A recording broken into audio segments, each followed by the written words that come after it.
মিলন Mukherjee councillor সহ সমস্ত তৃণমূল কংগ্রেসের সদস্যবৃন্দ এবং সর্বোপরি এই অঞ্চলের সমস্ত নাগরিকবৃন্দ, আজ ৭৬তম প্রজাতন্ত্র দিবস।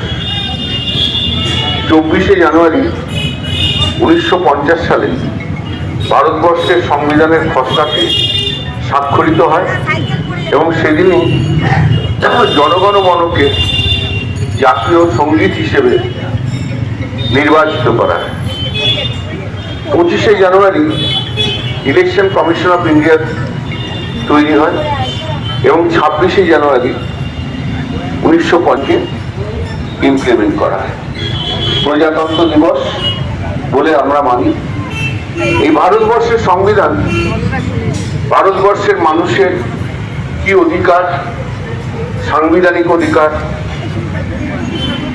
এই ভারতবর্ষের সংবিধান ঠিক করে দিয়েছে বিধায়ক কিভাবে তৈরি হবে, সংসদ কিভাবে তৈরি হবে, অ্যাসেম্বলি কিভাবে তৈরি হবে, পার্লামেন্ট কিভাবে তৈরি হবে, জুডিশিয়ারির কি রোল থাকবে, ইলেকশন কমিশনের কি রোল থাকবে, সমস্ত কিছু এই ভারতবর্ষের সংবিধানই হচ্ছে আমাদের কাছে বলতে পারেন।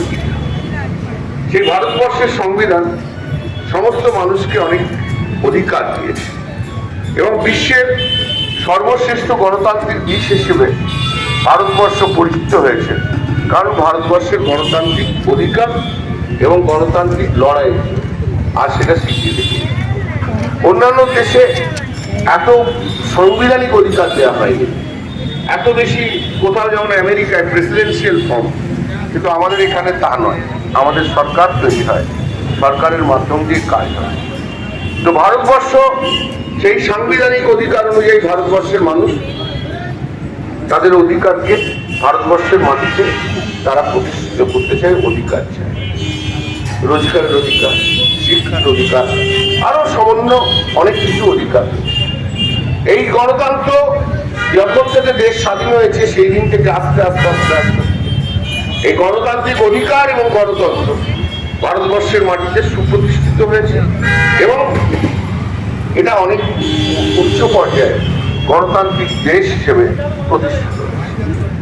মাঝে মাঝে কিছু কিছু ডিভিয়েশন আছে, যখনই সেই জায়গা থেকে যারা ডিভিয়েট করতে চেয়েছে মানুষ এই সরকারকে সরিয়ে দিয়েছে। সবচেয়ে বেশি ক্ষমতা কার? ভারতবর্ষের সংবিধানের মধ্যে দিয়ে, ভারতবর্ষের সংবিধানের মধ্যে দিয়ে সবচেয়ে বড় ক্ষমতা হচ্ছে জনতার, মানুষের। কারণ মানুষই ঠিক করে সরকার কে হবে আর সরকার যাবে কিনা সেটা মানুষই ঠিক করে। এই মানুষের সবচেয়ে বেশি ক্ষমতা দেওয়া হয়েছে এই সংবিধানের মাধ্যমে। কিন্তু আমরা দেখতে পাচ্ছি এখন যে ইদানিং কালে যে স্পেশালি 2024-এর নির্বাচনের পর যখন নরেন্দ্র মোদী সরকার দুটো ক্র্যাশ নিয়ে যখন সরকার তৈরি করেছে, তখন দেখছি আমরা যে এই সরকার সেই গণতান্ত্রিক অধিকারগুলোকে নষ্ট করছে এবং সেই অধিকারগুলো ভারতবর্ষের মানুষের কাছ থেকে অধিকার কেড়ে নিচ্ছে। তারা তাদের এজেন্ডা একটা আছে, সেই এজেন্ডা অনুযায়ী ভারতবর্ষ চালাতে চাইছে। আরএসএস এর এজেন্ডাকে ইমপ্লিমেন্ট করতে চাইছে, হিন্দু মুসলিম ভাগ করে দিতে চাইছে। আমরাও তার প্রতিবাদ করেছি। ওয়াকফ বিল নিয়ে আপনারা দেখছেন যে তুলকালাম কাণ্ড চলছে। ভারতবর্ষের সংবিধানের কিন্তু সবচেয়ে বড় কথা হচ্ছে যে রাজ্যেই থাকুক না কেন, সরকারে থাকুক না কেন, কেন্দ্রের সরকার থাকুক না কেন, তাদের ক্ষমতা থাকবে, কিন্তু তার সঙ্গে সঙ্গে তাদের ধৈর্যও রাখতে হবে যে মানুষের কথা শুনবার জন্য, স্পেশালি বিরোধীদের কথা শোনার জন্য। সেই বিরোধীদের কথা যদি না শুনতে চাও, না পাও, তাহলে ভারতবর্ষের এই গণতন্ত্রকে রক্ষা করা যায় না। বিরোধীদের কথা শুনতে হবে, নাহলে যেভাবে হয় সেভাবে গণতন্ত্রকে নষ্ট করা হয়।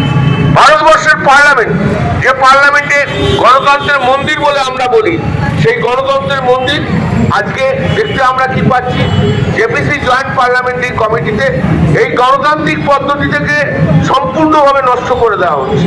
কারোর কোনো কথা শুনবো না, বিরোধীদের কোনো কথা শুনবো না, মুসলমানদের সম্পত্তি রাখতে দেবো না। এই জায়গায় এসে দাঁড়িয়ে আজকে আমাদের সমস্ত বিরোধীদের যারা রয়েছে তাদেরকে অধিকারকে খর্ব করা হচ্ছে। স্পিকারের আদেশ মানবো না, কারণটা হচ্ছে ভারতবর্ষ এখন দুজন মাত্র লোক চালাচ্ছে, সংবিধান চালাচ্ছে না, চালাচ্ছে ভারতবর্ষের দুজন মাত্র লোক।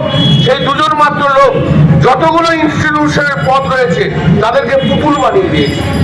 আজ গণতন্ত্রের জন্য সেটা খুব লজ্জার এবং দুঃখের দিন।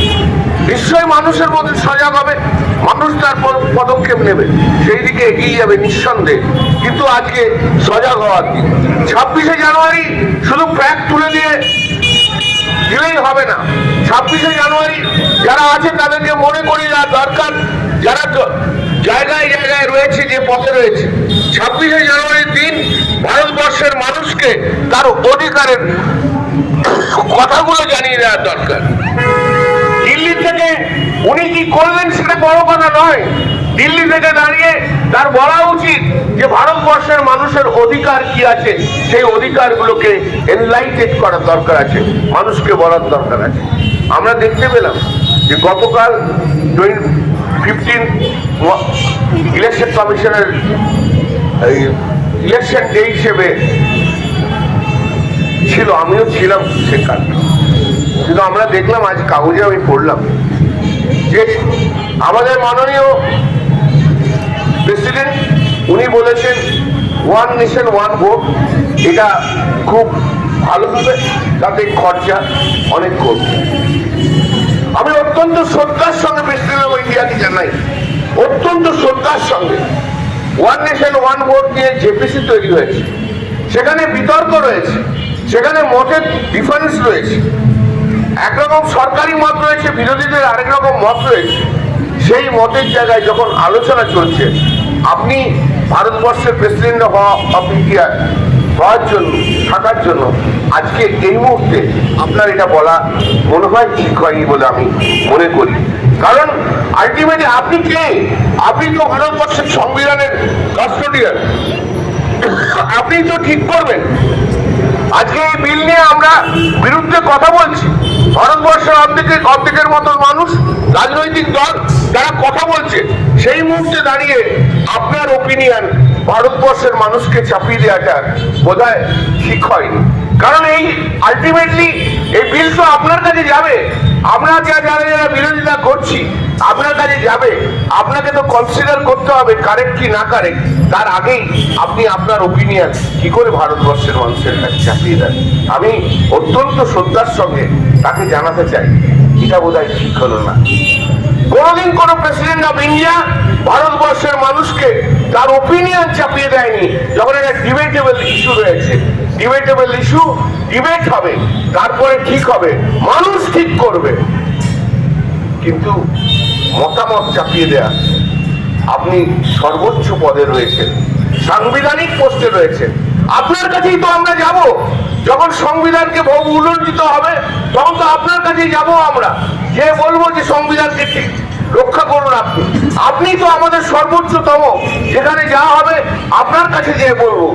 কিন্তু সরকারের যে মত, সেই মতকে আগে থেকে বলে দেওয়াটা বোধহয় ঠিক হয়নি। আপনি একবার ভাববেন, আপনি ভারতবর্ষের প্রেসিডেন্ট, আপনার প্রতি আমাদের শ্রদ্ধা, আপনার প্রতি আমাদের বিশ্বাস রয়েছে। সেই জায়গা থেকে দাঁড়িয়ে আমি আপনার কাছে অনুরোধ করব যে আজকের এই ইস্যু রিকনসিডার করবেন, যে আপনার পক্ষে বলাটা ঠিক হয়েছে কি না হয়েছে। নমস্কার, জয় হিন্দ, বন্দে মাতরম, জয় বাংলা, মমতা বন্দ্যোপাধ্যায় জিন্দাবাদ।